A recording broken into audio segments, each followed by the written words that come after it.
औज़ुबिल्लाहि मिनश्शैतानिर्रजीम बिस्मिल्लाहिर्रहमानिर्रहीम। अस्सलाम वालेकुम, मैं हूँ आपकी मेज़बान अदाज़। व्यू पॉइंट में खुशामदीद।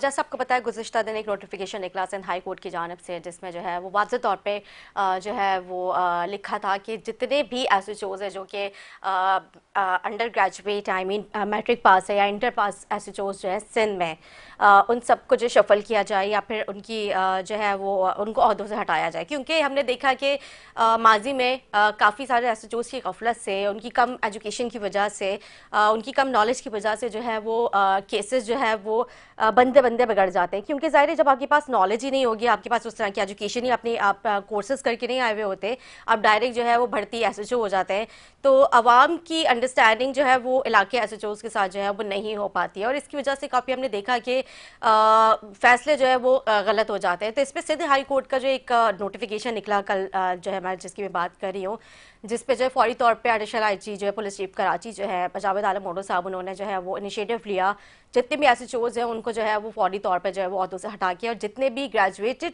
ऐसे चोज़ हैं उनको जो है वो लगाया जाएगा अहदों पे। तो ये बहुत अच्छा और बेहतरीन इनिशिएटिव है सिंध हाई कोर्ट की जानिब से, जिसको जो है वो हमारे पुलिस जो है वो बेहतर तरीके से जो है वो इसको लेके चल रही है अभी, क्योंकि आज से जो है काफ़ी तेज़ी नज़र आ रही है, और इसके साथ साथ काफ़ी सारी चीज़ें पुलिस में जो है वो रिफॉर्म्स किए गए, शफलिंग्स की गई है, मतलब काफ़ी बेहतरी नज़र आ रही है।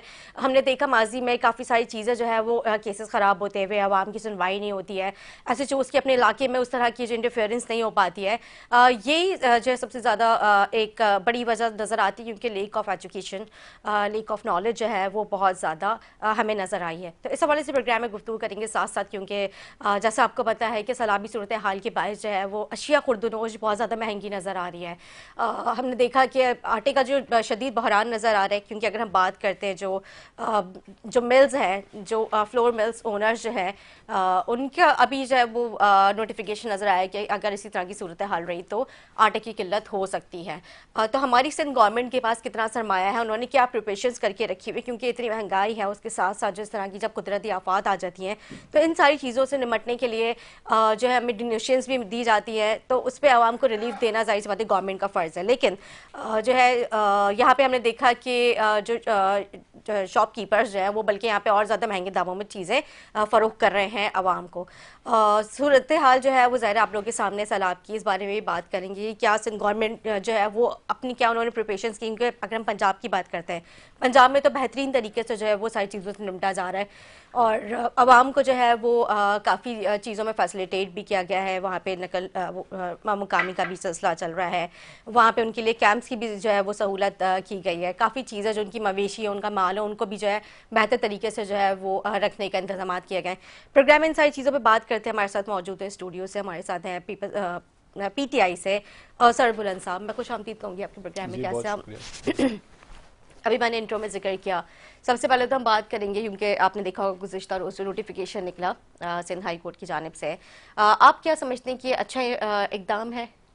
जी मैं बिल्कुल बिस्मिल्लाहिर्रहमानिर्रहीम, बहुत शुक्रिया। मैं बिल्कुल इस बात को अप्रिशिएट कर रहा हूँ और मैं इसको सराहता हूँ कि इन्होंने जो हमारी सिंध हाई कोर्ट है उन्होंने बड़ा अच्छा जो फ़ैसला दिया है।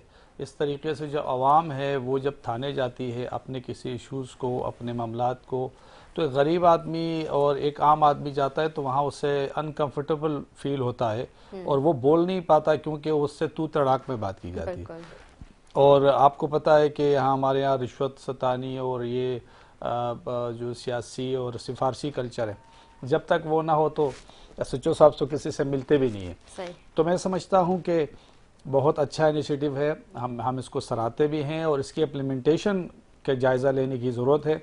आया इतने एसएचओज़ हैं भी कराची में या सिंध में कि वो इतने पढ़े लिखे लोग हों और उन्हें एसएचओज़ लगाया जाए? यहाँ तो सिंध हुकूमत के बारे में ये सब चीज़ें बड़ी मशहूर हैं, बहुत सारी नेगेटिव चीज़ें मशहूर हैं। अब ये इम्तिहान है कि इतने एसएचओज़ वो पूरे सिंध में कहाँ से लाएंगे जो ग्रेजुएट हैं। इसके लिए ज़ाहिर है नई जो है वो एक रिक्रूटमेंट जो होती है वो करनी पड़ेगी, और नए लोगों को वाया जो है वो इंटरव्यूज़ और मुख्तलिफ जो एनटीसी के टेस्ट वगैरह होते हैं उनकी तवज्जुह से नए लोग आने चाहिए। अगर एसपी और एसएसपी जो है वो सीएसएस करके लग सकते हैं तो एक क्राइटेरिया इसका भी हो जिससे हमारे लोग पढ़ लिख कर बाहर मुल्क जाते हैं, स्किल्ड होके बाहर लोग जाते हैं। जो क्वालिफाइड लोग हैं उनसे तो मुल्क खाली हो रहा है, अनक्वालिफाइड लोगों से मुल्क भरा पड़ा है। तो वो जो अनस्किल्ड लेबर है या लोग हैं, फिर वो मजबूरी के तहत उनको आगे लेके लाया जाता है, लेकिन वो परफॉर्म उस तरह नहीं कर पाते जिससे आम आदमी को वो तमाम फ़ायदे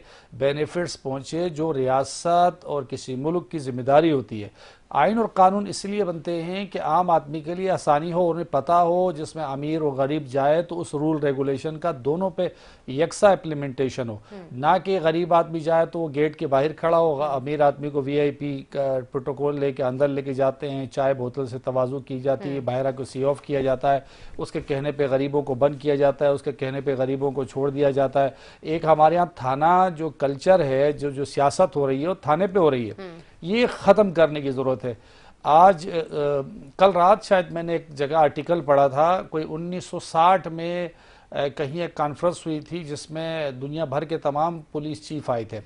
उसमें जो जापानी पुलिस चीफ ने अपने एक वाक़या बयान किया कि 1960 में कोई बरतानिया डेलीगेशन आया था, बरतानिया वजीर आजम या जो भी उनके बड़े थे, तो वो ट्रैफिक में फंसे हुए थे। तो वजीर आजम ने रिक्वेस्ट की चीफ ऑफ जापान की जो पुलिस थी, उनको कहा कि इनको जल्दी लेकर आना है प्रोटोकॉल के साथ। तो उन्होंने एक्सक्यूज किया, उन्होंने कहा हम माजरत चाहते हैं, हम ये नहीं कर सकते। अच्छा। उसके बाद जब वो सारा मामला निकल गया, वो जो आए और वो नाराज होकर चले गए बरतानिया वजीर आजम, तो उस हमारे चीफ पाकिस्तानी आईजी ने पूछा उनसे कि फिर आपके साथ क्या हुआ, आपको हटा दिया था? बोला नहीं।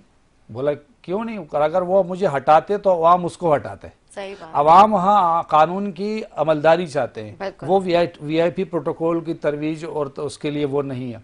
हमारे यहाँ सारी पुलिस सिर्फ वीआईपी प्रोटोकॉल की तरफ जाती है। मरियम नवाज साहिबा जब निकलती है, मैं यहाँ कोई सियासी स्कोरिंग नहीं है, लेकिन ये आम है, वो आर्मी तक को कह रही है कि आप मेरी तस्वीर लगाएं, पुलिस सारी उसके प्रोटोकॉल में लगी होती है, ये सारी सोशल मीडिया पे चल रहा होता है। तो ये बड़ी अफसोसनाक बात है। पुलिस देखो, मुल्क का जो सीएम है या वजीर है, उसके साथ एक आध कोई मोबाइल हो तो फिर भी समझ आती है कि पब्लिक को कंट्रोल करना होता है। यहाँ पे सीएम की बात करें, यहाँ पे एमपीएस जब निकलते हैं उनके एमपीएस के पीछे दो गाड़ियां होती है, और ये पूछा जाए कि ये पैसा इतना कहाँ आता है। 1.5 लाख रुपए सैलरी, मैं खुद एमपीए रह चुका हूँ, इतने में तो हमारा पेट्रोल पूरा नहीं होता, हमारा खाना पूरा नहीं होता, ये इतने शशके कहाँ से आ रहे हैं? ये बड़ा सवाल है। ये प्रोटोकॉल जो कल्चर है उसको खत्म करने की जरूरत है। एक एमपी की सैलरी मंथली कितनी होती 1.5 लाख रुपए कुल मिला के, और उसके अलावा कुल मिला के सारे बेनिफिट्स मिला के 1.5 लाख रुपए, 1,45,000 पेट्रोल इंक्लूड होता है, सब इंक्लूड होता है, सारे वजीफे सब मिला के। रेंट 40,000 है, 50,000 के करीब सैलरी है, और पेट्रोल और ये अलाउंसेस सारे मिला के 1.5 लाख रुपए तकरीबन बनते हैं। पूरे भी नहीं बनते। अच्छा, पूरे भी नहीं बनते। अच्छा, इसमें हाउस रेंट इंक्लूड होता है? हाँ, हाउस रेंट भी होता है 40,000 उसमें इंक्लूड होता है, वो 1.5 लाख के अंदर ही होता है। बेसिक जो तनख्वाह है 50,000 है, 40,000 इसमें जो है वो हाउस रेंट है, और पेट्रोल के और ये वो दीगर अलाउंस मेडिकल वगैरह मिला के 1.5 लाख रुपए भी पूरे नहीं बनते थे। अच्छा। ये हमारी सैलरी थी। अब तो मेरे ख्याल में कोई 4.5 लाख रुपए उन्होंने की है। तो मेरे कहने का मकसद ये है कि इतने पैसों में ये शशके नहीं आते, तो ये फिर क्या करते हैं? पीपल्स पार्टी के सारे एमपीएस बिलखुसूस, और कुछ ऐसे 2 नंबर लोग हैं जो अपने साथ प्रोटोकॉल लेके घूमते हैं। उसकी बुनियादी वजह होती है कि आप अगर उनका रिकॉर्ड ढूंढे तो 10, 20, 50 उन पे एफआईआर होती हैं किस चीज के, फ्रॉड के। वो प्रोटोकॉल लेके घूमते हैं। आम आदमी ये समझते हैं बहुत बड़ा आदमी है, जब वो बेचारा उसको पैसे देता है करोड़ों में, तो फिर बाद में मांगने जाता है तो वो चेक देते, चेक बाउंस होता है, एफआईआर कटती है। वो पुलिस असर सूख इस्तेमाल करके पुलिस ले लेता है कुछ दे दिला के, तो वो अगले आदमी को लगता है कि तो सरकार का आदमी है, मैंने तो उसको 2 करोड़ रुपए दिया, अब लूं कैसे? तो वो एक इन्होंने अम्ब्रेला ली हुई थी इस पुलिस की गार्ड की, ये जो प्रोटोकॉल का। अच्छा। और उससे लोगों को मरूब करना, डराना। यहाँ हमारे कच्ची आबादियाँ हैं, ज़्यादातर हमारे यहाँ स्लिम एरियाज हैं, तो उसमें ये लोग बड़े असरअंदाज होते हैं। लोग समझते हैं कोई बड़ा आदमी आया, भाई बड़ा आदमी नहीं है, उसका क्राइटेरिया, उसका जो बैकग्राउंड है वो देखो, वो चोर है, उसका तो गिरबान पकड़ना चाहिए। अगर कोई एक आदमी इल्जाम भी लगा रहा है तो उस इल्जाम की तहकीकात होनी चाहिए। वहां तो 20 एफआईआर उनके ऊपर फ्रॉड के होते हैं। ऐसे आदमी को तो टंगना चाहिए। लेकिन यहाँ हमारे यहाँ देखिए एक एमपीए के पीछे दो दो गाड़ियां घूम रही होती बिल्कुल हैं। यही तो अलमिया यहाँ पे हमारे पास प्राइवेट गाड़ी भी होते हैं, अगर हम सरकारी पुलिस भी की होते हैं। बात कर रहे हैं अभी, तो यहाँ पे हमारे पास पुलिस में नफरी कम होती जी। है, और एमएनए एमबीएस के पीछे जो है वो इतने बड़े बड़े निदा, आपकी प्रोटोकॉल्स आपका भी उनकी स्काउटिंग। एक इंसिडेंट हुआ था, मुझे थोड़ी याद हो रहा जी है। बिल्कुल। आप थाने जाएं, आपको कहेंगे सर हमारे पास नफरी जी नहीं है। बिल्कुल मेरे साथ हुआ था, और हाँ, मैंने खैर इस पे तो काफी आप काफी लोगों ने मुझे, मेरे आप मीडिया बड़ी कॉलीग नाउन थे सबने। पर्सन है, एंकर पर्सन है, पूरी दुनिया आपको देखती है, जानती है। आप जैसे लोगों को इतनी परेशानी थी, आम आदमी जब जाते हैं बिल्कुल, उसको कहते हैं यहाँ कि पे हमारे एसएचओ पास का नहीं है। रवैया उस दिन तो खैर मैं बहुत ज़्यादा डिसअपॉइंट हुई थी, लेकिन फिर पुलिस चीफ कराची जावेद आलम मोडो साहब ने काफ़ी कॉपरेट किया इसमें, और पर्सनली उन्होंने मीटिंग की, और उन्होंने जो है वो काफ़ी जो है वो हमें यकीन दहानी दिलाई। खैर वो मामला बात तक चलता रहा, काफ़ी चीज़ें, लेकिन लेकिन आप एक सब लोगों ने एग्जाम्पल है जिस ना, तरह से, जी सिंबॉलिक तो एग्जैक्टली, है ना कोई चीज। आपने ये चीज सहा तो आपको बहुत अच्छे से मैंने भी उस अंदाजा वक्त है। यही कहा था कि जब ये हम मीडिया पर्सन के साथ, जर्नलिस्ट के साथ जब ये सब कुछ होता है, तो आम पब्लिक के साथ आपका कुछ रवैया नहीं, कैसे होता आप होगा। जाएं, आम आदमी को भेजो, कहेंगे पहले तो एफआईआर नहीं काटेंगे, अगर एफआईआर कट गई तो कार्रवाई नहीं अच्छा, होगी। उसके लिए भी इतने ये इश्यूज क्रिएट कर देते हैं। हाँ, एक एफआईआर हर शहरी का हक है, अगर आपकी जायज है, मतलब अगर आप गैर कानूनी वो करवाते हो तो फिर जाहिर सी बात है ये चीज़ तो गैर मुनासिब है। लेकिन एक अगर लीगल आप चेक बाउंस की फॉर एग्जांपल आप एफआईआर कराने के लिए जाते, उसके लिए भी इतनी फॉर्मेलिटीज वो कर देते हैं, इतना ज़्यादा इतना परेशान करते, 20 मरतबा तो आपको पहले थाने के चक्कर लगवाते हैं। अभी मेरे पास एक केस आया था, उसमें जो इन्वेस्टिगेशन ऑफिसर था वो ये कह रहा था कि चूंकि कभी कह रहा था मेरे मोबाइल में तेल नहीं है, तो बेचारे से 5-10 हज़ार का पेट्रोल, कभी कह रहे नफरी नहीं है, जबकि आपको पता है कभी अभी नहीं कह रहे इनको उनका भी असर-रसूख है। भाई तो डीजल असर-रसूख है, हर चीज इनके मुल्जिम मुल्जिम होता है। बकायदा क्रेडिट फोन के जो है ना वो इन्वेस्टिगेशन को दिए जा रहे हैं। अभी लास्ट ईयर जो ये बकायदा मतलब काफी चीजों में बेहतरी करने की कोशिश की गई है पुलिस चीफ की जानब से, कि आप जो है किसी से कोई डीजल के डिमांड नहीं करेंगे, आप कोई फोन के जो है ना बैलेंस क्रेडिट नहीं लेंगे, तो अब बस आपने जो अगले की कंप्लेंट पे जो है ना आपने काम करना है, तो उसके बावजूद ये सब कुछ होता है। इसीलिए नहीं होता कि चेक बैलेंस नहीं। अब जो आपने शुरू में जिक्र किया था कि हाई कोर्ट की जानिब से ऑर्डर है, तो ये बड़ा अच्छा ऑर्डर है। इस तरीके की एक हम मैकेनिज्म बना लें। मुशर्रफ के दौर में वो जो नाजिम आए थे मैट्रिक पास, और जो तालीमी एक शर्त रखी थी ग्रेजुएशन की या एमबीए की कोई रखी थी उस ज़माने में, मुझे तो सही पता नहीं, याद नहीं, मैं कोई सियासत में इतना एक्टिव नहीं था मुशर्रफ के दौर में। तो उस टाइम पे एमबीए वगैरह रखा था, डिग्री एमपीए और मैंने बनने के लिए, तो बहुत सारे नए चेहरे आए थे, पढ़े लिखे आए थे असम्बलियों के अंदर। इस तरीके की इनिशिएटिव होनी चाहिए। हमारे यहाँ पाकिस्तान में लोग पढ़ जाते हैं, पढ़ने के बाद परेशान होते हैं कि भाई हमने जाना कहाँ है और हमारे लिए क्या है। हम तो अभी तैयार हो गए हैं, हमने कुछ सीखा है, इल्म हासिल किया है, अब हम कौन से सब्जेक्ट को अपनाएं और क्या हमारे पास अपॉर्चुनिटीज़ हैं, कहाँ हम खिदमत कर सकते हैं, वो सारी चीज़ें हमें फिर वहाँ नज़र नहीं आती। तो उसके लिए जो है बहुत ज़रूरी ये है कि एक हमारे यहाँ इस तरीके के, जैसे अभी ग्रेजुएशन या कोई ऐसी तालीम की शर्त रखी है एसएचओ के लिए, तो जिस तरीके से हमारे इंस्पेक्टर्स हैं, सब इंस्पेक्टर्स हैं, बिल्कुल, इसमें सब इंस्पेक्टर और जो इनके एचएम जो है वो हेड मॉडल जो है, इनकी भी तालीमी जो है ना एक को पाबंदी होनी चाहिए कि इनके पास डिग्री, इनके पास बाकायदा हर जगह इनके जो एक लर्निंग की जो इंस्टीट्यूट्स वगैरह होती हैं और इनके जो वर्कशॉप होने चाहिए, इनको माइंड इसका सेट जो है आवाम की खिदमत। एग्जैक्टली, और इनकी मुझे लगता है कि बिहेवियर काउंसलिंग होना बहुत इंपॉर्टेंट है, क्योंकि इनकी बिहेवियर काउंसलिंग नहीं है। ये लोगों से उस तरह से जो कहा जाता है कि आप शफकत से लोगों के साथ मोहब्बत से पेश आए, तो वो वाली चीज़ जो है वो नज़र नहीं आती। आप जाते हैं तो वो इतने अजीब तरीके से पहले वो देख रहे होते हैं कि मतलब अगर आपने अपनी चोरी की फॉर एग्जाम्पल एफआईआर के लिए जाने, तो आप खुद अपने आप को चोर तस्वर कर रहे होते हैं कि शायद मैंने गलती कर दिया थाने आके। अभी मैं जेल गया था कल, हमारे जो 2 एमएनए एमपीएस थे उनको कराची में इन्होंने अमन के लिए मुजाहरा किया था, उसमें हमारे 20 कारकुनान गिरफ्तार हुए। तो उनमें से 4 कारकुनों के पास में मिलने गया था, अजब खान, क़य्यूम और सईद अफरीदी और अताउल्ला। तो मैं उनके पास जब मिलने गया तो मैंने वहाँ देखा कि अच्छी अच्छी फैमिलीज, जितनी भी खवातीन भी उसमें आई हुई थी, अपने भाई, अपने हस्बैंड, अपने रिश्तेदारों से मिलने के लिए। अब वो उस माहौल में पता नहीं, वो बेचारी अनकंफर्टेबल थी। वो पुलिस वाले भी इधर उधर भी सब पता नहीं क्या समझ रहे होते कि किसी पे इल्ज़ाम लगना, ये तो जुर्म साबित नहीं हो रहा है ना, वो अभी गया है, उस पर इल्ज़ाम साबित नहीं हुआ, बेगुनाह होकर बाहर आ जाएगा। तो ना हमारा इस्लाम इसकी इजाज़त देता है, ना हमारा वो, तो हमारा ना कानून। तो इसके लिए हमें रिस्पेक्ट के साथ उन तमाम कैदियों के साथ, न सिर्फ उनकी फैमिली के, इस तरह एक मैकेनिज्म बनाए। मुलाकात के लिए भी हमें घंटों हमें ख्वार होना पड़ा और मेरी मुलाकात भी नहीं हुई, इवन यहाँ मैं XMPA हूँ, मेरी मुलाकात भी नहीं हो सकी। बहुत अच्छा, टेक्निकल इश्यूज उन्होंने बताए, चूंकि मैं तहरीक तो इंसाफ कौन से सी, था। सेंट्रल में? ये इसी जेल अच्छा में। सही, लेकिन अब क्योंकि ज़ाहिर है आपको पता है वो बीच में जो दीवार करने का जो एक वो हम वाकया गए पेश तो आया था, उन्होंने तो कहा उसके बाद सर तो इनके काफ़ी ज़्यादा स्ट्रिक्टनेस कर मुलाकातें दी हो है। चुकी हैं 3-4 और आप मजबूर हैं, और अभी नहीं, आज नहीं हो सकती, कल हो सकती है। आज मैं थोड़ा टाइम से आया था, लेकिन चूंकि फिर ट्रैफिक यहाँ काफ़ी सारा था तो मुझे टाइम फिर वो नहीं हो सकता कि मैं वहाँ चले जाता तो फिर आपका प्रोग्राम रहता। अच्छा तो अच्छा मैंने सही। कहा चलो मैं अभी प्रोग्राम के बाद देखूंगा या तो कल देखूंगा। तो कहने का मकसद ये है कि कहीं भी कोई एक सिस्टम हमें पता हो कि हम यहाँ जाएंगे, वन विंडो सिस्टम है और हमें ये होगा। हर जगह में सिफारिश कल्चर है, आम आदमी के लिए तो कोई जगह नहीं। जब हम एग्जैक्टली। और आप जैसे लोगों के लिए मुश्किलात हैं तो फिर आम आदमी बेचारा तो हमारे सहारे के बगैर वहाँ पहुँच ही नहीं सकता, काम तो बहुत दूर की बात। तो ये जो हाई कोर्ट का जो डिसीजन आया है, मैं उसको सेकंड भी करता हूँ, अप्रिशिएट भी करता हूँ, बिल्कुल। डिमांड भी करता हूँ कि उसको पूरी तरीके से इम्प्लीमेंट हो। नहीं, और इम्प्लीमेंट होते हुए तो कल से हमने देखा है कि जी, वो उसके ऊपर अमल दरामद होना शुरू हो गया, इम्प्लीमेंटेशन हो इम्प्लीमेंट गई हो। है इस पे काफ़ी। और ये सब लेकिन चीज़ें मैं ये हैं। सोच रही थी कि अगर ये अब जो मतलब आपको पता है कि अंडर ग्रेजुएट एसएचओज हैं, तो उसके लिए तो बाकायदे एक एसएचओ का प्रॉपर कोर्स होता है। वो अब अपना मतलब ज़ाहिर डिग्री तो है उनके साथ, लेकिन एक जो वो कोर्स करते थे इसमें तो इनको मतलब पोस्टिंग में तो काफ़ी टाइम लग जाएगा। जो अभी एसएचओज हैं वो अगर मेरे ख्याल आप से अभी इस पे अपनी ड्यूटी पर हैं। प्रोग्राम करेंगे, पुलिस एक ऐसा हमारा महकमा है जिसमें हर चीज़ के पैसे हैं, पोस्टिंग के पैसे हैं, SHO लगने के पैसे हैं, थाने के भी पैसे हैं। सोराब गोड का अलग रेट है और माच मोड़ का अलग रेट है, माच गोड का अलग रेट है।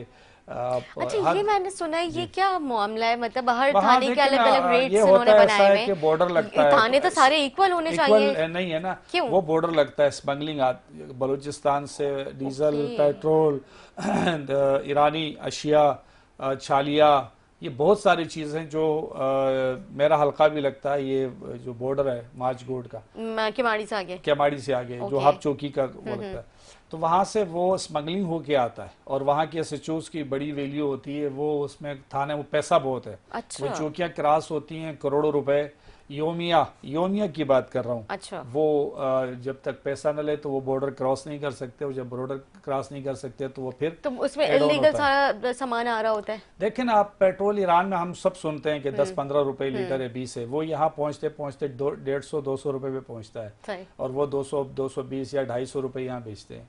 तो ये सब 20 रुपए 10 रुपए 20 रुपए 10 रुपए हर एक चौकी के ऊपर वो देते हैं रिश्वत। ये मैं अच्छा आपके चैनल पे ऑन एयर कह रहा हूँ, और ये बहुत बड़ी एक बड़ा स्कैम है, और ये सोशल मीडिया पे मुख्तलिफ औकात में कोई ना कोई बोलता रहता है। अच्छा। तो ये सारी चीज़ें सबको पता है। फिर ये सोराब गोट वाला जो थाना है, और फिर और भी काफ़ी है जहाँ मनशियात ज़्यादा बिकती है, जहाँ जुर्म क्राइम ज़्यादा होता है, वहाँ उस थाने की वैल्यू बहुत ज़्यादा होती है। जबकि वो थाना तो बहुत ज्यादा करप्ट होना चाहिए। करप्ट होने की वजह से ही उसकी मांग ज़्यादा होती है। ये क्या वहाँ बात है? इलीगल एक्टिविटीज़ ज़्यादा है, उससे फिर भत्ता आता है उस मुतलका थाने तो को। ये और जो वहाँ सारी से चीजें, ये बाला अफसरान को सबको सब इन पता है, सारी चीजों की मिनिस्टर नॉलेज तक है? को पता है, इसमें CM तक को पता है। तो ये ये एसएचओज कौन नेक्सिस, तैनात करते हैं? कुछ पॉलिटिकल नेक्सिस है उनके बैग पे, मसलन सियासी लोग हैं, वो पैसा लेते हैं अपना। मसलन कौन इसमें इन्वॉल्व है? इसमें पूरा ये जितने भी हमारे पुलिस के अफसरान हैं जो करता धरता है, वो भी हैं, SHOs भी हैं, मिनिस्टर्स भी हैं, आला से आला अहदेदार इसमें मुलविस है। और बहुत सारे क्राइम को तो इन्होंने लीगल किस्म के करार दिया, क्योंकि बस वो मौक्कल लीगल? होता है, एक तरह की लीगल मौक्कल उनको कहते हैं, और पता नहीं बीटर शीटर कहते हैं, तो वो आते मसलन हैं। कौन कौन सी क्राइम्स लीगल करार दिए इन्होंने? जैसे आप ये गुटखा है, छालिया है, ओके। पेट्रोल है, जो ईरानी पेट्रोल है, इस तरीके से ये जो शीशे वाले जो एक सिस्टम है, जो रात को देर तक होटल्स वगैरह जिसमें वो होती है, स्मोकिंग वगैरह होती है, चीज़ें होती हैं, वो है। बहुत सारी ऐसी इलीगल चीज़ें हैं जिसे इलीगल भी इसीलिए करार दिया जाता है कि वो पैसे हमें दे। अच्छा, वहाँ वो जो आम चाय वहाँ पर अगर 100-150 रुपए की है, वो वहाँ 300 की इसलिए देते हैं कि उसमें से 100 थाने जाता है। तो ये सब चीज़ें हैं। जितने भी हमारे यहाँ चीज़ों पे इलीगल के वो बैंड लगता है, वहाँ उसके रेट डबल हो जाते हैं, और वो फिर रेट डबल होके मिलते हैं। तो ये तो अफसोस की बात है। मतलब इस तरह से तो हमारे इंसानी जानों की कोई कोई कीमत ही कदर नहीं नहीं है, हमारे कोई यहाँ कदर ही तो, नहीं है। इतने आप मुंह के पैसे दे के कैंसर, जो है लोगों को मुंह के कैंसर है, जहर दे रहे हैं, आप जहर उनको दे रहे हैं। मंशियात दे रहे हैं, आप उन्हें जो है वो किस तरह, मतलब ईरानी पेट्रोल आपको पता है कितना गाड़ियों के लिए मैं नुकसान आपके दे। इस चैनल पे चैलेंज करके कह रहा हूँ कि हमारे यहाँ जो इसमें मेडिकल भी है, शैम्पूज भी हैं, जो हमारी कोल्ड ड्रिंक्स हैं, सॉफ्ट ड्रिंक्स हैं, ये सब 2 नंबर बन रही हैं। घरों में बन रही हैं, जगह जगह बन रही है। थाने को भत्ता जाता है और वो घरों में वो मशीनें लगाते हैं और सोशल मीडिया भी कभी कभी आता है, और वहीं से पेप्सी की सेम बोतल, कोक की, फेंटा की, मिरिंडा की, ये सारी चीज़ें जो है वो होती हैं और वो थाने फिर बिकते हैं। और ऐसे चोज, आप एक बंदे की तनख्वाह 1 लाख रुपए है, आप उसका रहन सहन, उसकी गाड़ी, उसका घर, उसका बंगला देखें तो आपको पता लग जाएगा या तो ये तो 50 लाख रुपए या 30 लाख रुपए की आमदन होगी तो वो उस एक अंदाजे क्लास के में जी मुताबिक सकते हैं। एक एसएचओ की सैलरी कितनी होती है? मैंने तो पूछा नहीं, लेकिन मेरे ख्याल में कोई 1 लाख 1.5 लाख रुपए शायद होगी, या 2 लाख 1.5 लाख होगी। उसमें तो आदमी पेट्रोल ही पूरा नहीं कर सकता बिल्कुल। अगर वो अपनी गाड़ी में ट्रेवल करे सारा दिन। तो आप इससे अंदाज़ा लगे, बच्चों की फीसें हैं, घर हैं, ये सारे लवाजमात हैं। तो आप जब सीट पे आप कोई भी आता है हमारे यहाँ, ईमानदार आदमी साइकिल पे आता है, ईमानदार आदमी पेट्रोल अफोर्ड नहीं कर सकता। अगर 250-300 रुपए का लीटर है और दिन में वो 10 लीटर जलाता है, इट्स मीन वो 3000 रुपये जला रहा है। तो अगर 3000 जला रहा है तो इसका मतलब ये है कि वो 80 से 90 हज़ार रुपये पेट्रोल पे लगा रहा है। और अगर वो चाय पीता है, खाना खाता है, वो और भी उसके कपड़े हैं, बहुत सारी चीज़ें हैं, शूज़ हैं, ये वो, तो वो 1.5-2 लाख रुपए तो उसका पर्सनल अपना ऑफिस का आने जाने का खर्चा है। तो उस 2 लाख रुपए वो अपने ऑफिस आने जाने के खर्चे के लगा रहे, तो तनख्वाह पे बच्चों को कैसे पाल रहा है, एग्जैक्टली। और वो फिर बंगले कहाँ से खरीद रहा है, और वो बिल्डिंगें कहाँ से ले रहा होता है। ये सारी चीज़ें सबको पता है, कोई ये नहीं ले, आवाम को भी पता है, ये नहीं कि कोई आवाम को नहीं पता, लेकिन आवाम भी इस चीज़ों पे निकलना चाहिए। अब देखें ना, इमरान खान साहब क्या कहते हैं। इमरान खान साहब इस निज़ाम की बात कर रहे हैं। ये जो निज़ाम है, जिसको बुरा को बुरा नहीं कहा जा रहा है, इस निज़ाम को तब्दील करने की ज़रूरत है। खुद ब खुद बिल्कुल। लोग खैर, उसी चीज़ ये पे तो आ एक जाएंगे। बिल्कुल अलग इस पे हम डिबेट करेंगे, इस पे बात करेंगे, क्योंकि ज़ाहिर है जो आपकी दौर हुकूमत थी उसमें भी बहुत सारी चीज़ें हो रही थी बेहतर बिल्कुल। होना ज़रूरी थी जो कि नहीं की गई, और बहुत सारी चीज़ें थी जो आवाम एक्सपेक्ट कर रही थी कि अब बेहतरी आएगी, लेकिन वही सारी चीज़ें हमें रिपीटेड नज़र आई। बिल्कुल। इस पे हम बात करेंगे। हमारे साथ ऑन कॉल मौजूद है पाकिस्तान पीपल्स पार्टी से एमपी अली अहमद जान साहब। अली अहमद जान साहब, कल आपने देखा गुज़िश्ता जो एक नोटिफिकेशन जारी हुआ सिंध हाई कोर्ट की जानिब से, जिसमें जो है वो एसएचओस की जो तालीम के हवाले से जो एक पाबंदी की गई है कि ग्रेजुएट होना बहुत आवाज नहीं आ इम्पोर्टेंट रही है। है? आपको मेरी आवाज़ आ रही है? हेलो जी जी, अब जी। आवाज आ रही है। मैं ये अर्ज कर रही थी, जैसे कल आपने देखा होगा सिंध हाई कोर्ट की जानिब से एक नोटिफिकेशन जारी हुआ था, जिसमें जो है एसएचओ की जो तालीम की जो इसमें उन्होंने एक पाबंदी की है कि ग्रेजुएट होना बहुत ज़रूरी है। तो क्या आप समझते हैं कि ये इनिशिएटिव जो है बहुत अच्छा है सिंध हाई कोर्ट की जानिब से? हेलो जी हेलो, आपको आवाज़ आ रही है? जी, अभी आवाज आ रही है, कट गई थी, मैंने सुना जी नहीं। ठीक आप है, मैं क्या कह दोबारा रही हो? आपको रिपीट कर देती हूँ। मैं ये कह रही थी कि कल आपने देखा होगा एक नोटिफिकेशन जारी हुआ था सिंध हाई कोर्ट की जानिब से, जिसमें जो कराची के एसएचओस हैं उनकी तालीम को लेके जो है काफ़ी ज़्यादा तहफ़्फ़ुज़ात जो है वो सिंध हाई कोर्ट को नज़र आए कि तालीम जो है वो कम होने की वजह से अवाम और पुलिस का जो है वो एक डिस्टेंस काफ़ी ज़्यादा बनता जा रहा है, उनमें आपस में अंडरस्टैंडिंग नहीं है, उस तरह के इलाके में जो है उनका लोगों के साथ जो है वो एक अच्छा बिहेवियर नहीं है, क्योंकि ज़ाहिर जब एजुकेशन की कमी होती है तो वो उस तरह से मामला को टैकल करने में जो है वो बेहतरी नहीं नजर आती है। तो सिंध हाई कोर्ट की जानिब से जो कल नोटिफिकेशन जारी हुआ था, जिसमें जो है एक तालीम की उन्होंने पाबंदी की कि ग्रेजुएट होना बहुत ज़रूरी है एसएचओस का, तो आप ये समझते हैं कि ये जो नोटिफिकेशन है, ये जो फैसला किया गया है, ये बेहतरी है कराची और कराची के अवाम के लिए? नहीं, बिल्कुल हाई कोर्ट ने जो भी फैसला किया है वो बिल्कुल सही है, मगर बात ये है कि अभी जो भी एसएचओज वगैरह हैं थाने में, जो तानियात है वो काम कर रहे हैं और बेहतर काम कर रहे हैं। आपने देखा कि पिछले जो हालात थे कराची, इस शहर कराची के, तो उसमें बहुत ज्यादा बेहतरी आई है। अब ऐसे एसएचओज है जिनकी बहुत सारी कुर्बानियां हैं और बहुत सारा बहुत उनका तजर्बा है, जिसकी वजह से वो काम कर रहे हैं और पूरे शहर को पुराने जो हालात थे उससे बहुत बेहतर बना दिया नहीं, है। मसलन आप क्या समझते हैं क्या बेहतरी आई है? हमने इस बेहतरी की अगर मैं आपको मिसाल दे दी तो स्ट्रीट क्राइम बढ़ता हुआ नजर आया। आपने ये देखा होगा कि लोगों को दिन दहाड़े मार के चले जाते हैं, उनका कोई पुरसाने हाल नहीं है, लोगों के साथ ज्यादतियां हो जाती हैं, यहाँ पे एफआईआर नहीं कट रही होती हैं, लोगों के साथ इतना बुरा हो रहा होता है। यहाँ पे इलाके ऐसे जो उनको 10 चक्कर लगा लेते तो तब जाके जो उनकी एप्लीकेशन रिसीव होती है, एफआईआर तो होना फिर बहुत देर की बात है। आप क्या समझते हैं ये बेहतरी है? अब जो भी थाने में अगर कोई एप्लीकेशन जाता है उसके ऊपर बाकायदा कार्रवाई होती है और एफआईआर भी काटी जाती है, उनको देखा जाता है। ऐसा कोई भी चीज नहीं आया है। और उसके अलावा हमारे जितने भी डीआईजी साहिबान हैं, एसएसपी है, अगर उनके ऐसे किसी एसएचओ के खिलाफ कंप्लेन हो जाती है तो उसके ऊपर कार्रवाई भी करते हैं।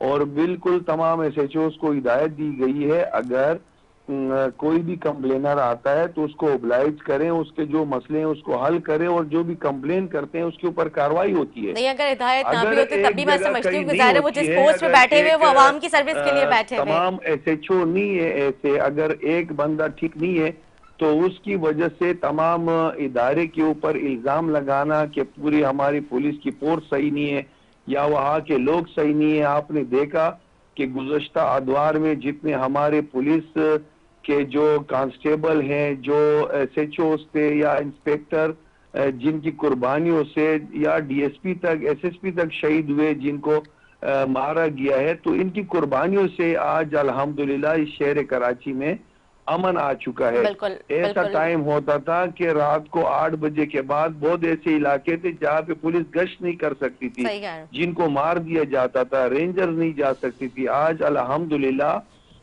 ये शहर कराची है, ये अमन का गहवारा बन चुका है। अगर कहीं पे भी कोई वाकया होता है तो उस पे हम भी आवाज उठाते हैं, और आपके चैनल और दीगर हमारे चैनल है वो भी आवाज उठाते हैं, बात करते हैं। पहले तो ये भी नहीं होता था, जी। अब अल्हम्दुलिल्लाह पहले से बेहतरी बहुत ज्यादा आई है, और मजीद इसको इंशाल्लाह ताला सिंध गवर्नमेंट बेहतर कर रही है और इंशाल्लाह बेहतर करेगी। बिल्कुल ठीक कह रहे हैं। ठीक है। अच्छा, क्योंकि हमने देखा कल जिस तरह से मुर्तज़ा वाब साहब ने जो है वो कहा कि 2 महीने के अंदर जो है वो कराची में जितने भी रोड जो है वो बारिश के बायस जो वो टूट-फूट का शिकार हो गए, तो उनको 2 महीने के अंदर उनकी रिपेयरिंग करके जो है वो कराची की जो रोड्स हैं उनको बेहतर करेंगे। तो क्या आप ये समझते हैं कि ये इतना बड़ा जो उन्होंने फैसला किया है, ये चैलेंज है एक बहुत बड़ा, ये चैलेंज को वो बाखूबी तरीके से निभा सकेंगे?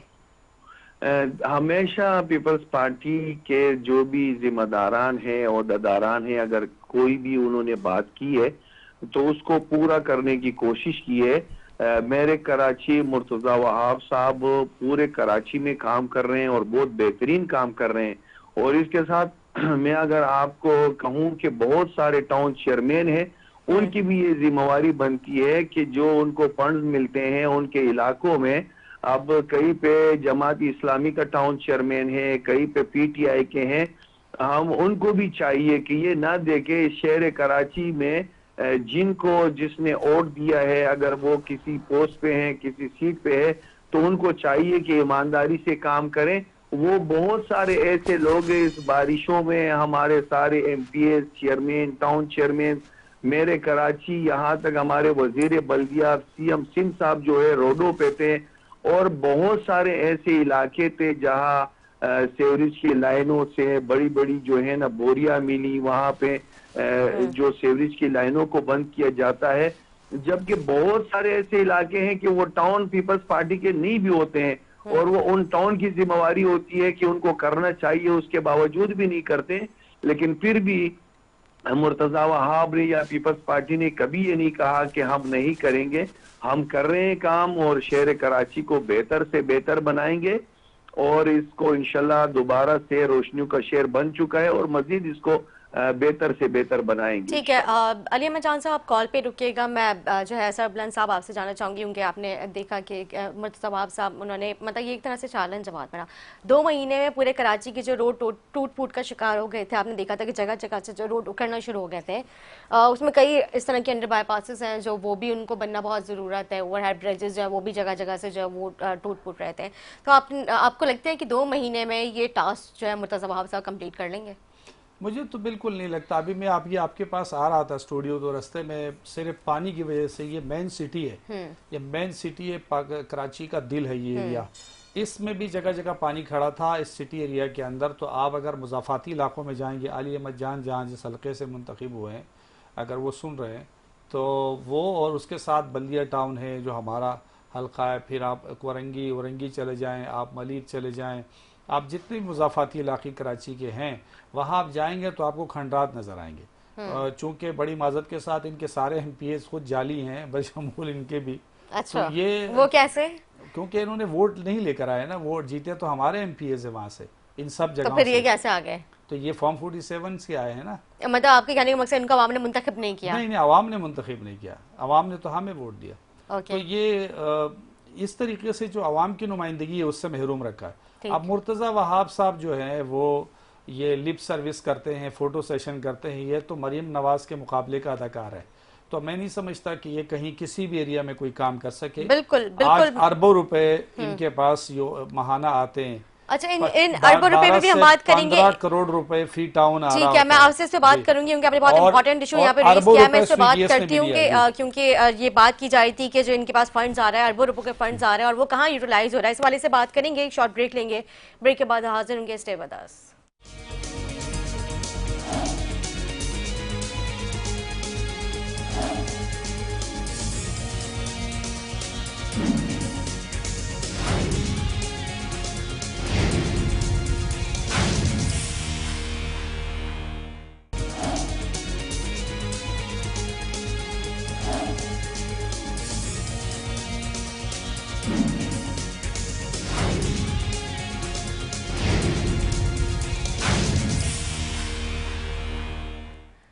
वेलकम बैक नाज़रीन। ब्रेक से पहले बात हो रही थी सरबुलंद साहब से, मतलब आपने कहा कि ये जो अरबों रुपए का जो फंड है वो टाउन को दिया जाता है। मुर्तज़ा बाब साहब ने खुद इस चीज़ का एतराफ़ किया। जमात इस्लामी के टाउन्स को तकरीबन 1 अरब के करीब जो है 9 टाउन्स हैं इनके, उनको तो दे दिए हैं, लेकिन पीपल्स पार्टी के जो टाउन्स हैं वो उन्होंने नहीं बताया कि उनको कितना फंड्स रिलीज़ किए गए।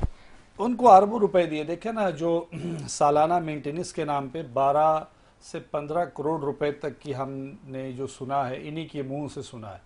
15 करोड़ रुपए तक माहाना इनको दिए जाते हैं। उसमें सैलरी एक टाउन को सैलरी होती है, सैनिटरी वर्कर्स वगैरह वगैरह, पेट्रोल होता है, इसमें डीजल होता है, ये सारी चीजें उसमें शामिल होती है। तो ये तो ओजीडीज की मद में दिए जाते हैं ना, ये मतलब ये जो फंड्स होते हैं। जी, लेकिन इसमें बहुत पैसा रह जाता है। वो पैसा फिर ये जाली चालान, जाली बिल्स के नाम पर ये पैसा खुद खाते हैं। और उसमें पीपल्स पार्टी को तो डबल बेनिफिट है, उनकी सूबाई हुकूमत भी है, मेयर भी उनका है, मतलब बल्दियाती निज़ाम भी, जाली मेयर इनका बैठा हुआ है। हमारे 30 से ज़्यादा जो चेयरमैन है इन्होंने उठा के सेफ हाउस में उनको बंद करके ज़बरदस्ती उनसे वोट अपने हक में करा के उन्होंने वो एक ग्रुप अलग बना के हमने पीटीआई से भी उनको निकाल दिया, उनको पीपल्स पार्टी ने अलग रखा है और उनको स्पेशली ट्रीट करती है। जैसे वो इतने जो अपने जो यूसी चेयरमैन है उतनी रिस्पेक्ट उनको नहीं दी जाती जितनी हमारे से मुनरफ जो चेयरमैनों का ग्रुप है जिन्होंने ज़बरदस्ती इनको मुनरफ करवाया, ठीक है, वो लोगों को उन्होंने अलग रखा हुआ है।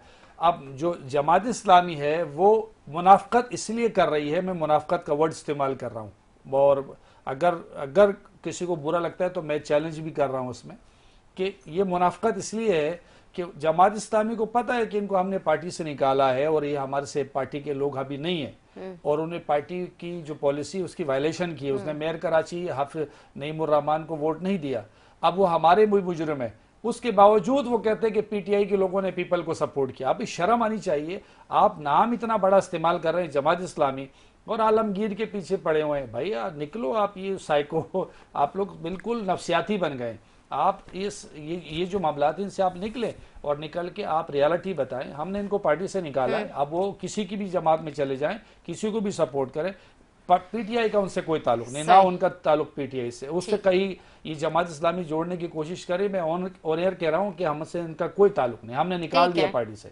अब वो अपना केस वो अपनी तरीके से लड़ रहे हैं, मतलब वो इंडिपेंडेंट है, उनका पीटीआई के साथ कोई ताल्लुक नहीं है। बी टीम बनी है पीपल्स पार्टी, ठीक है, बिल्कुल। अली अहमद जान साहब से भी मैं जानती हूँ। सर, यहाँ पे बात हो रही है जमात इस्लामी और जो है जिस तरह से उन्होंने बताया कि पीटीआई के जो टाउन चेयरमैन थे वो उनको ज़्यादा जो है वो स्पेशल प्रोटोकॉल दिया जा रहा है, उनको फंड्स भी जो है वो स्पेशल तरीके से दिए जाते होंगे, यकीन UC chairman, sorry not town chairman, उनको जो है वो अलग ही प्रोटोकॉल मिल रहा है। तो आप क्या समझते हैं कि इस बात में कितनी सदाकत है? नहीं, ये बात बिल्कुल गलत है। अगर आप को पूरा हम जो है टाउन वाइज हिसाब देंगे तो सबसे ज्यादा टाउन जो हमारे मिसाल के तौर पे सदर टाउन है वो है जिस तरीके से दूसरे टाउन है जहां जमात इस्लामी के वो बिल्कुल शहर के अंदर है, वहां पे रोड कटिंग के मद में करोड़ों अरबों रुपए जो है उनको मिलते हैं। मगर जहां पीपल्स पार्टी के टाउन चेयरमैन हैं उनके भी उतने फंड्स है, और दीगर अगर कहीं पीटीआई का है या जमात इस्लामी का है उनका भी उतना है। लेकिन जहां रोड कटिंग वगैरह के पैसे मिलते हैं, और पीपल्स पार्टी के टाउन चेयरमैनों ने तो आज तक ये नहीं कहा है कि हमारे पास फंड नहीं है, हम काम नहीं कर रहे हैं। जब भी बारिश हो या कोई और मसले मसाइल हो या रोड खराब हो तो हमारे टाउन चेयरमैन उसके ऊपर काम करते हुए आपको नजर आएंगे, काम करते हैं। और वो कोई ये बात नहीं करते हैं कि हमारे पास फंड नहीं है। और वही फंड जो मैं समझता हूं कि हमारे टाउन जो पीपल्स पार्टी के हैं उससे ज्यादा फंड जो दीगर टाउन है उसमें इसलिए ज्यादा है कि वो शहरी आबादी है, वहां रोड कटिंग के मद में करोड़ों अरबों रुपए आते हैं, मगर वो दोबारा लगाने की जो है कोई भी ऐसा कोशिश नहीं करते हैं कि लोगों के मसले मसाइल हल करें। और इनका फिर रोना धोना होता है कि पीपल्स पार्टी। बिल्कुल पीपल्स पार्टी अल्हम्दुलिल्लाह शहर कराची का जो मेयर है पीपल्स पार्टी का है। पीपल्स पार्टी को कराची वालों ने वोट दिए हैं और पीपल्स पार्टी हमेशा शहर कराची के साथ खड़ी है और खड़ी रहेगी। मगर हम लोग रोते नहीं है कि हमारे पास फंड नहीं है, कोई बहाना नहीं बनाते। हमने काम करने हैं, फंड हो ना हो हमारी जिम्मेवारी है, हम काम करेंगे। और इनकी भी जिम्मेवारी बनती है, जहां इनके लोग हैं उनको भी चाहिए कि वो अपने इलाकों में काम करें ताकि शहर कराची को हम अच्छा शहर बना सके। ये हम सबकी जिम्मेवारी है। यहाँ पे जिनको लोगों ने वोट दिए हैं, वोटों पे आए हैं, तो उनकी जिम्मेवारी बनती है कि वो इस शहर कराची के लिए काम करें। और तमाम लेकिन अली अहमद जान साहब, यहाँ पे मैं एक बात ऐड करना चाहूंगी। मुर्तजा वहाब साहब ने कराची में, क्योंकि ज़ाहिर जो फंड रिलीज किया गया था ओजीटीज की मद में, जो आप लोग टैक्स आपके जो टाउन चेयरमैन हैं या जमात इस्लामी के या फिर जो PTI के हैं, अब वो एक्सेप्ट नहीं कर रहे हैं, वो इंडिपेंडेंट कहते हैं, वो एक अलग बात है। लेकिन जो PTI के जो टाउन चेयरमैन हैं या UC चेयरमैन हैं, जो इनको पॉइंट्स दिया गया था, इसमें मुर्तजा वहाब साहब ने वाज़ेह तौर पे इस चीज़ का जिक्र किया, बाकायदा उन्होंने मीडिया में जो है मीडिया प्रेस कॉन्फ्रेंस की थी कि हम जो है जितने भी हमारे टाउन चेयरमैन हैं उनको हमने ये वाज़ेह तौर पे अहकाम जारी किए हैं कि आप लोग जो कराची में 160 के करीब आई थिंक जो है वो सड़कें मौजूद है, उनकी रिपेयरिंग का और जो उनकी जिम्मेदारियां उनको फुलफिल करते हुए नजर आए। लेकिन अनफॉर्चुनेट हमें नजर आता है कि यहाँ पे वो सारी चीजें अभी तक नहीं मुकम्मल होकर दे पा रही है। उनकी अहकाम की क्या मतलब खिलाफ वर्जियां की जा रही हैं, या वो फंड जो दिया गया था वो कहीं और यूटिलाइज होता हुआ नजर आए, क्योंकि कराची के जो हालात है वो आपके सामने, कराची तो लावारिस नजर आ रही है, यहाँ पे कोई पुरसान हाल नहीं है कराची का। नहीं मेरी बहन, कराची बिल्कुल लावारिस नहीं है। कराची जो है यहाँ पे लोग काम हो रहे हैं, काम कर रहे हैं और इंशाल्लाह इसको बेहतर करने की कोशिश कर रहे हैं। और जहां तक मुर्तजा वहाब साहब ने बात की है, तो वो कभी भी ऐसी बात नहीं करते हैं। उनको उनके पास एक एक चीज का प्रूफ है और सारा डिटेल है जो बाकायदा उनके पास मौजूद है। अगर कोई भी उसको वो नहीं करता है कि ये गलत है, तो फिर वो जाए टाउन चेयरमैन, उसको पूरा डिटेल देगा। आपको भी मीडिया में मिल सकता है और जो भी चैनल है उनको भी दे सकता है। और अगर कोई टाउन चेयरमैन ये बात कहता है कि ये मुर्तजा वहाब साहब की बात गलत है, तो वो आए, मेरे पास आए, मैं उनको लेके जाता हूँ। जो प्रूफ जो मुर्तजा वहाब साहब ने कहे वो हमारी जिम्मेवारी है, इंशाल्लाह हम उसको वो उनको दिखाएंगे कि ये फंड्स आपके पास आए हैं और आपने ये कहाँ लगाए। तो और इसके ऊपर अभी एक इंक्वायरी टीम भी बनी है, तो उसकी इंक्वायरी भी होगी। और हम चाहेंगे, ये सब हमारे लिए बहुत काबिल इज्जत है, टाउन चेयरमैन हो, यूसीस के चेयरमैन हो या जो दीगर पार्टियों के MPs MNA है, सब हमारे लिए बहुत काबिल इज्जत है। हमें चाहिए कि शहर कराची को बनाने में अपना सबको किरदार अदा करना चाहिए ताकि इसको बेहतर से बेहतर बना सके। ओके, बीइंग MPA, मतलब जाहिर है आपको पता है जो टाउन की रिस्पॉन्सिबिलिटीज हैं, बीइंग MPA आप जो टाउन चेयरमैन है उनसे ये सवाल कर सकते हैं कि ये आपकी जो जिम्मेदारी है, जो आपका काम है, आप क्यों नहीं इसे पूरा करते हुए नजर आ रहे हैं?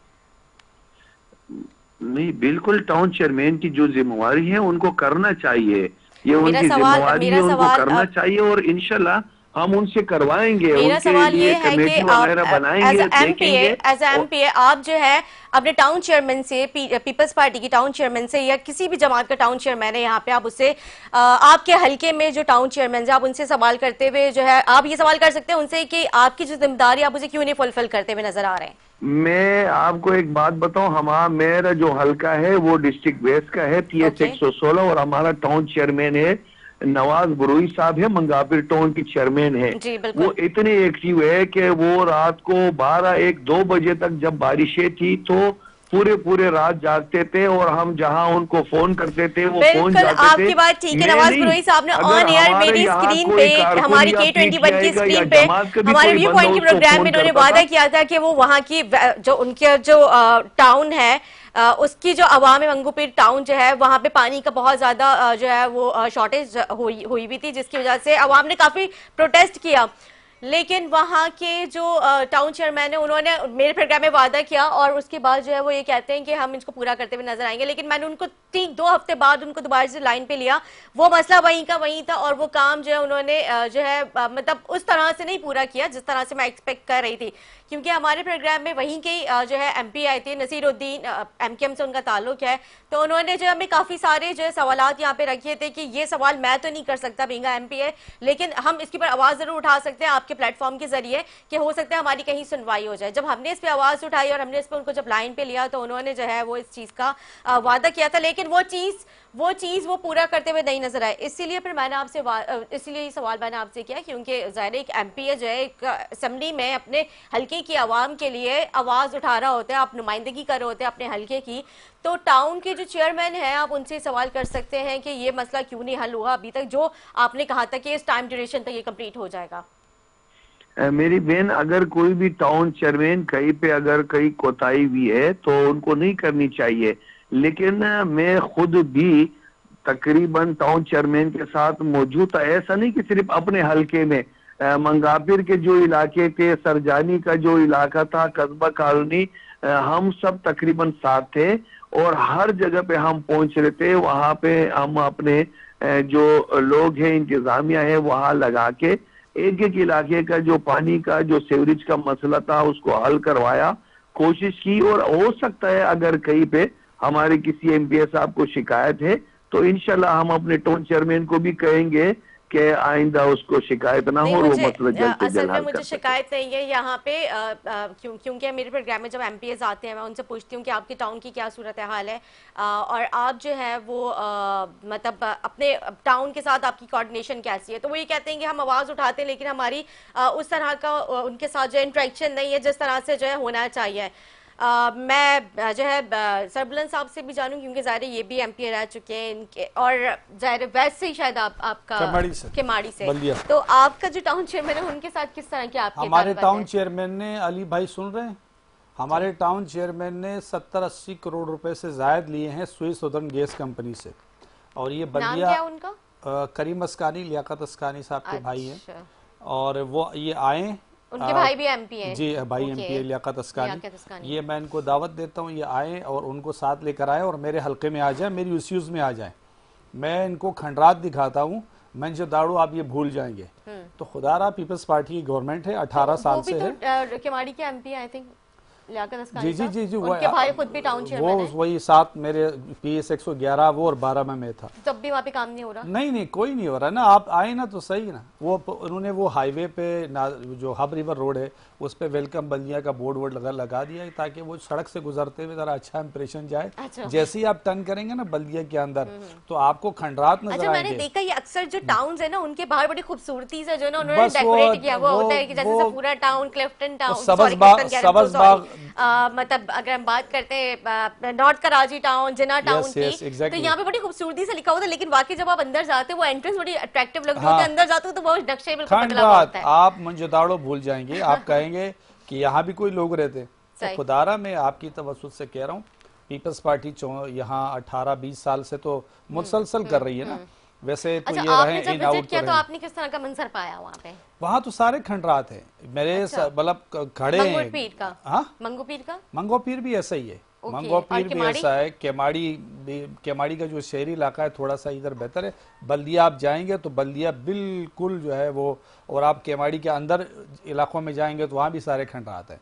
पीने का पानी नहीं है, सीवरेज का सिस्टम नहीं है, रोड खंडात बन चुके हैं। क्योंकि वहाँ के आपको पता है बड़े-बड़े ट्रक्स चलते हैं तो रोड्स के तो हाल वैसे नहीं, आप अगर अंदर आप एक प्रोग्राम वहाँ करें और बुलाएं इनके पीपल्स पार्टी के नुमाइंदों को भी बुलाएं, उनसे पूछे क्या है, तो आपको खुद पता लगेगा कोई इंफ्रास्ट्रक्चर नहीं है, कोई इनका जो प्लानिंग होती है वो नहीं है, मास्टर प्लान नहीं है, इनके जो किसी किस्म का कोई भी आपको कोई एक कराची का हिस्सा नज़र नहीं आएगा। आप समझेंगे कि इनसे पंजाब के मुज़ाफ़ाती, सिंध के मुज़ाफ़ाती, केपी के मुज़ाफ़ाती इलाके बहुत डेवलप हैं। हम सिंध, पंजाब, केपी के और बलूचिस्तान के जो मुज़ाफ़ाती इलाके हैं वो बहुत डेवलप हैं। इन एरियाज़ के जो कराची के मुज़ाफ़ाती इलाके हैं, बहुत बड़ी ज़्यादती हो रही है। वहाँ के टाउन चेयरमैन, वहाँ के MNA MPs, वहाँ से मुतल्लिका मिनिस्टर्स उस इलाके को अब तक आबाद सही तरीके से डेवलप नहीं कर सके। आपकी बात ठीक है, लेकिन यहाँ पे कराची का एक मेन इशू ये भी है क्योंकि ज़ाहिर है वो जो आप एरिया बता रहे हैं वो एक बिजनेस हब है और टर्मिनल्स यहाँ पर है, पोर्ट्स वहाँ पे करीब है, तो मुझे लगता है कि मतलब इस वजह से बहुत ज़्यादा ये थोड़ी सी जगह जो पोर्ट नजदीक है और जो टर्मिनल की बात कर रहे हैं वो मेन रोड्स थोड़ी सी है, बेहतर है। लेकिन जैसे ही आप टर्न करेंगे अंदर की तरफ तो आप जो उस अवाम, बल्दिये की अवाम के साथ और जो दीगर इलाके हैं जिसमें कच्ची आबादियाँ हैं उनकी अवाम के साथ जो ज्यादती हो रही है ना, उसका मदावा, उसका संदेबाब करना बहुत मुश्किल है। ये पीपल्स पार्टी तो देखो करप्शन के मास्टर बन चुके हैं और करप्शन के मुजद्दिद बन चुके हैं। इनके नुमाइंदे जाली हैं, इनके लोग जाली हैं, इनके वज़रा के ऐशो आशाम और पुरतईश इनके प्रोटोकॉल देखें और इनकी परफॉर्मेंस देखें। बिल्कुल, मैं अहमद अली साहब से भी यही कहना चाहूंगी क्योंकि जिस तरह से आप बता रहे हैं कि हम काम कर रहे हैं और काफ़ी अभी फंड्स भी मिले, तो मैं आपके हल्के में जो है ज़रूर विजिट करना चाहूंगी। आप अगर दावत देंगे हम अपनी पूरी टीम के साथ वहाँ पर आएंगे और आपकी कारकर्दगी हम दिखाएंगे कि किस तरह से आप अपने हल्के में काम कर रहे हैं। आई थिंक आपका मेहमान बिल्कुल बहन, मैं अपनी हल्के की क्या पूरे डिस्ट्रिक्ट वेस्ट और केमाड़ी की मैं आपको विजिट करवा सकता हूँ, कराची की करवा सकता हूँ और डिस्ट्रिक्ट केमाड़ी का और बल्दिया का। भाई ने बात किया तो बल्दिया हमारा टाउन चेयरमैन है करीम अस्कानी, बहुत मेहनत कर रहे हैं, काम कर रहे हैं, लोग हमें वोट दे रहे हैं। अभी भी जो है इलेक्शन है, जो वहाँ से चेयरमैन 1-2 का इंतकाल हुआ है उस पे भी इलेक्शन है और एक हमारे आसिफ मूसा जो MPA बन गए वो सीट भी खाली है। तो अभी हम देख लेंगे कि अगर हमने काम नहीं किए होंगे तो वो लोग हमें वोट नहीं देंगे। तो इंशाल्लाह ये जितनी सीटें हैं ये पाकिस्तान पीपल्स पार्टी विन करेगी और जिस हल्के में भी मेरी बहन आपको जाना है हम आपको विजिट करवाते हैं। Thank you so much, thank you आपके टाइम के लिए। 47 नहीं बना देना बाकी ठीक है, बहुत शुक्रिया सर बुलंद साहब आपका। उम्मीद करती हूं नाज़रीन का प्रोग्राम अच्छा लगा। इसी के साथ अपनी मेजबान इजाजत दें, इजाजत, अल्लाह हाफ़िज़।